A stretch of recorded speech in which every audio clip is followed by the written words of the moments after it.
Hi mga ka-hobbies! Eto na naman si Glenn. Sa Glenn's Hobbies, nagbabalik.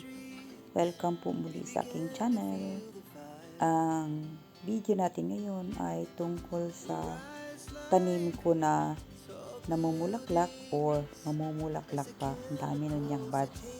Ito yung Queen of the Night or ang kadukol kung tawagin sa Pilipinas.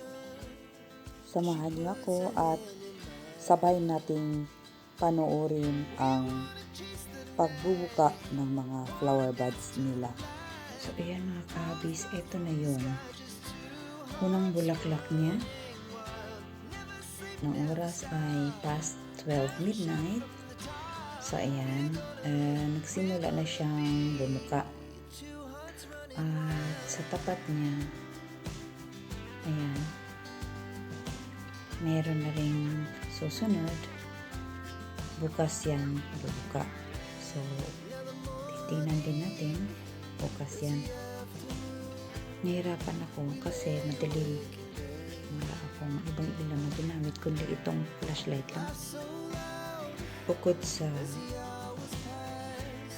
nasa tapat niya ay meron pang maraming mga flower buds na bubuka sa darating na mga araw. Ayan, mga gabi pala dahil gabi yung bubuka. Itong dalawa ay hindi yan tutuloy. Meron pa rin dito marami pa mga kabis. Marami pa tayo aantayin na bubuka sa susunod na araw. Meron pa doon.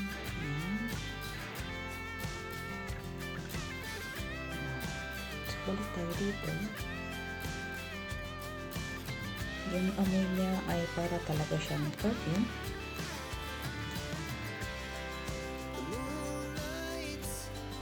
So, meron tayong 3, 4, 5, 6, 7, 8, 10.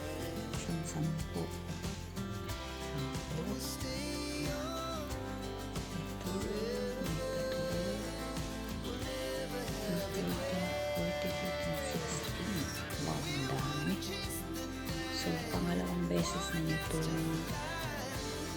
namumulaklak. Meron pa pala dito sa ilalim. Masaya ako dahil ang dami na namumulaklak niya. Yan yung tsura sa puno. Yan yung lupa na sinubuan niya. Pero gusto ko siyang i-transfer kaya dagdagan ko yung lupa na meron siya. So, susunod na araw hindi ko pagkakagawin dahil na ay bumubuka itong mga bulaklak niya. Susubaybayan natin ang pagbubuka nitong ating mga buds na mula dito sa ating Queen of the Night na tanim. Yan. So, ang ganda talaga. Mapapawaw ka sa ganda niya. At ang amoy ay para talaga siyang perfume. So, hanggang dito na lang muna. Dito tayo ngayon sa aking balcony at ipapakita ko sa inyo napakaganda kong Queen of the Night.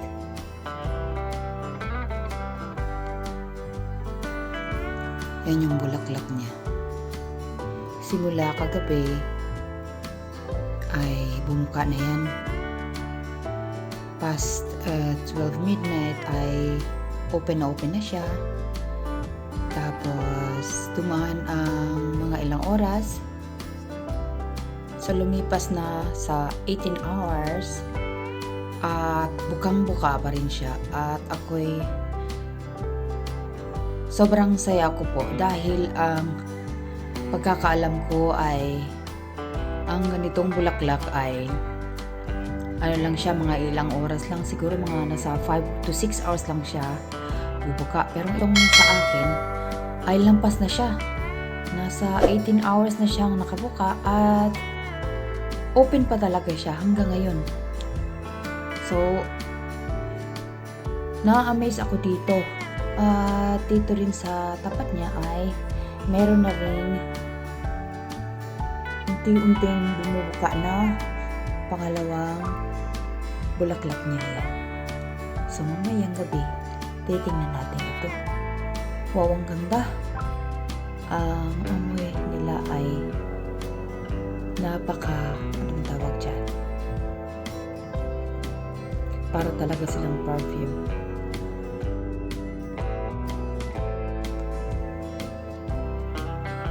Hanggang mamaya, mga beauties, dahil aantayin ko kayo at mag-uusap naman tayo.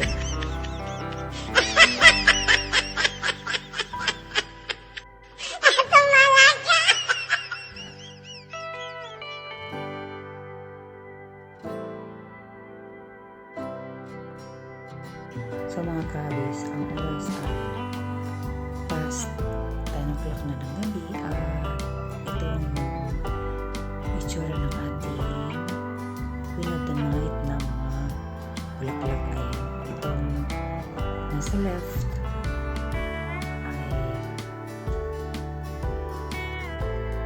mga ilang oras na siyang bumubuka. Hindi pa yata fully open siya dahil ang pagkakaalam ko ay midnight ang nila na bukang-buka talaga sila. Itong isa naman, itong sa right side ay patiklop na yata yan dahil kagabi pa yan siya bumubuka. So ang ganda nilang tingnan.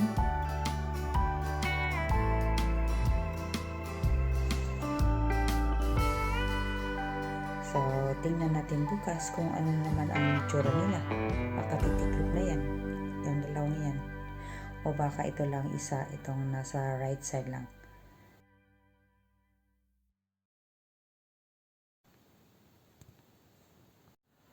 So, mga kabis, ito na yung Queen of the Night natin. So, itong nasa right side ay mga 3 days na yan. At itong nasa left side ay 2 days na siyang nakabuka. So, hanggang ngayon ganda pa rin yung tingnan. Yan, so lapitan natin. Wow. So, ang amoy nila ay para talagang perfume. So, ito na. Gusto ko lang i-share sa inyo kung ano ang itsura ng bulaklak ng Queen of the Night o ang kadupol. Sa Pinas, ang nung araw, ito ang pinakamahal na bulaklak. Pero ngayon, ewan ko kung ganun pa rin ba. So, ayan. Nakita ko na sa inyo. Sa mga susunod na araw ay meron pa tayong pwedeng antayin. Itong dalawa ang susunod. Bukas o sa susunod na 2 araw pa yan bubuka. Hindi lang ako sure. Malapit na talaga yan. Magpapalipas tayo ng ilang oras at makikita natin kung anong mangyayari dito sa 2 bulaklak na to. Ito na ang itsura ng 2 bulaklak. Ayan, tumiklop na sila at magsisimula na yan silang matutuyo. Ito yung nauna. At ito naman ngayon ang sumunod. Itong 2. Yan. Ganda nila, no?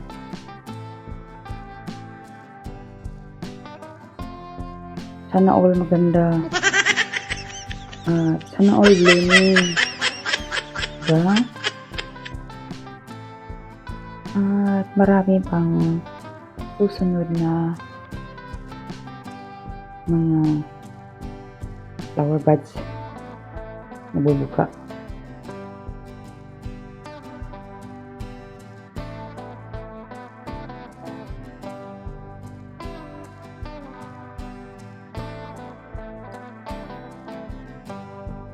Yung sa right side, hindi na yan matutuloy. Pero itong nasa left ay tutuloy yan. Pati itong nasa ibabaw. Yan.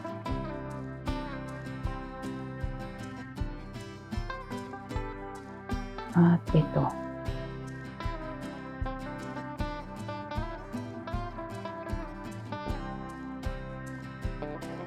Hindi yan matutuloy. At ito rin, hindi rin yan matutuloy. Pero ito, tutuloy yan.